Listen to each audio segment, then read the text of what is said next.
All right, everybody. The rest of these videos are going to start a little bit differently. They're going to start out with Dear Diary. This is going to be a new segment that I'm doing. I'm going to have a video posted every day to kind of replace my progress videos from my free-to-play account and kind of just give a little bit of my thoughts on what's going on in either like the last couple of days or something that's coming up in Raid. So this is day 125, and we just finished the Vergamfar fusion. Vergamcar?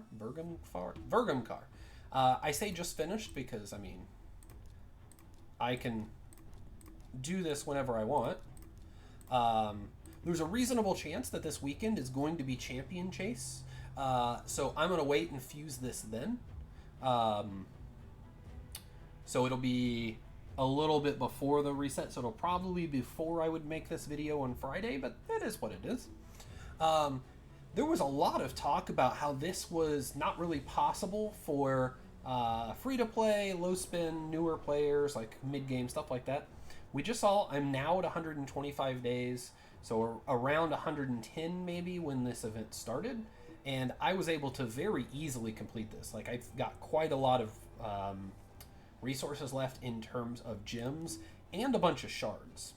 So something that is important to note is that the fusion and fragment events, in my opinion, haven't really been as much of a paywall as it's been made to seem. So the Champion Chase tournaments, if I'm remembering right, even for the fragment events, the first 5 fragments have been pretty easy, like the 250 range, and then to get 10 more, it's been around 1150 points, if I'm remembering right. I could be wrong.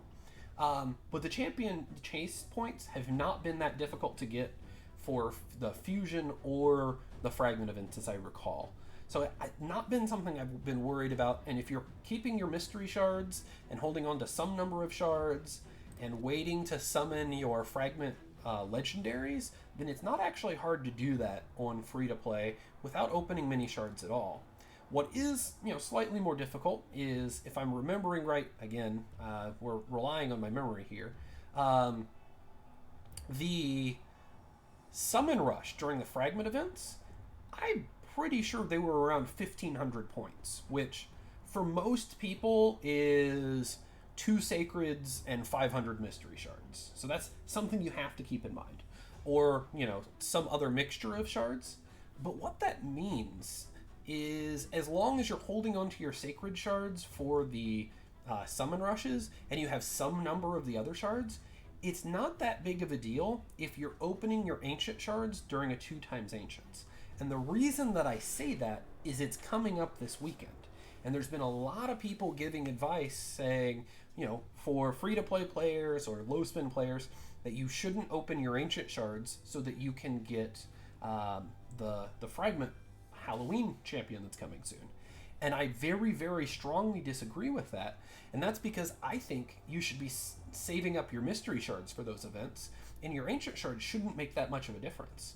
So I fully intend to open either 25 or 30 of these shards this weekend on this account. And the reason that I'm going to be wanting to do that is 2 times ancient shards is way more important than 2 times sacreds. And that's because your ancient shards, when you open it during 2 times, you obviously get 2 times as many epics, which isn't what happens for sacreds. You're getting the same number of epics and legendaries, like when you're combining those 2 groups. And if you look at faction wars, for most of these factions, you can't do anything without the epics and legendaries. So while it's true that you're getting, legendaries off of 2 times sacreds more often, when you open for 2 times ancients, getting more epics in your account than you otherwise would is a huge deal for free-to-play accounts. And that's why I said I'm going to be opening 25 or 30 of these 36 ancient shards. Now the next question is, how do you consistently keep building up your mystery shards if we're having these events all the time and we have to open a lot of shards for them? And really, the answer to that is you have to be stocking up on food from the market. Like, you cannot be opening your mystery shards for food. So I'm at the point where 120 out of 140. I've got a ton of food just sitting here. This is just 2-star food. I've got a few that are 3-star up here. So this is 8. So I've got 11 3-star food just sitting around. But this is just what's out here. You'll also notice my champion vault is full. And this is full of even more food. So 1, 2, 3, 4, 5, 6. 42 3-star food. Just holding on to it. Then almost all of this is from when I was opening for the most recent fusion event, getting for the Summon Rush. So you really need to be careful with how you're dealing with your food, and I just don't think that you can be opening mystery shards when you don't absolutely have to. So that's how I keep up my mystery shards, and how I was so easily able to do the Vergum Car fusion. Let's just call him Sausage Frog. And then Drop Goal, I still haven't even grabbed him because I didn't need him for the champion chase in the Sausage Frog. Yeah, and the thing is, like, really the important part of Raid, not just the fusions and fragments, but Raid is planning. So you absolutely need to make sure that you have potions. So this is where my potions are right now, and this is not a bad place to be. Like, my Void potions are a little low, and so are Magic and Spirit. And technically I need to get some Ascension on Contra, so they're all a little bit low.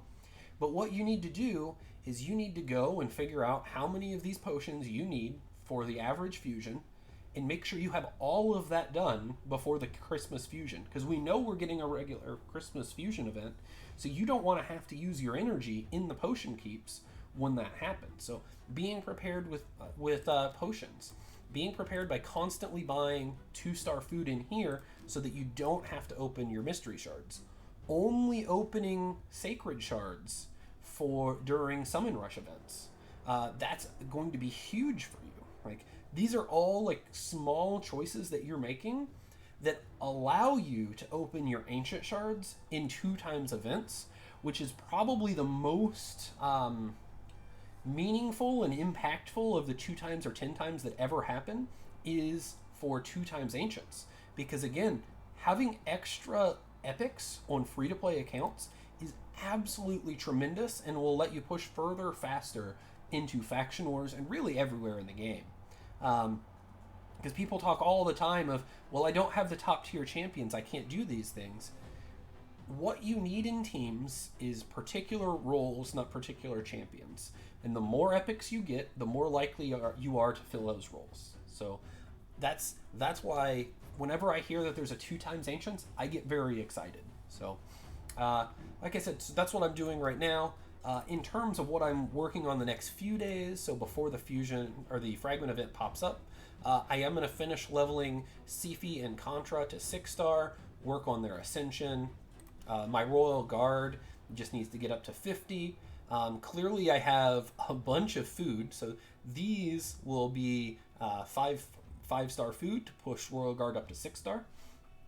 So I have exactly what I'm working on going forward, getting these 3 up to 6-star so that I can start working on Spider. So because when I can start working on Spider, then hopefully that means I'll be done with the dungeons. So that's all I have today. Thanks to everyone for watching. Hopefully you can catch me live, like everyone that is here on Twitch catching me right now. And I stream every day from Sunday to Thursday at 6 Central Time, so an hour before the dailies reset. And that's at twitch.tv/cluelesseconomist. So thanks for watching, and I hope to catch you live.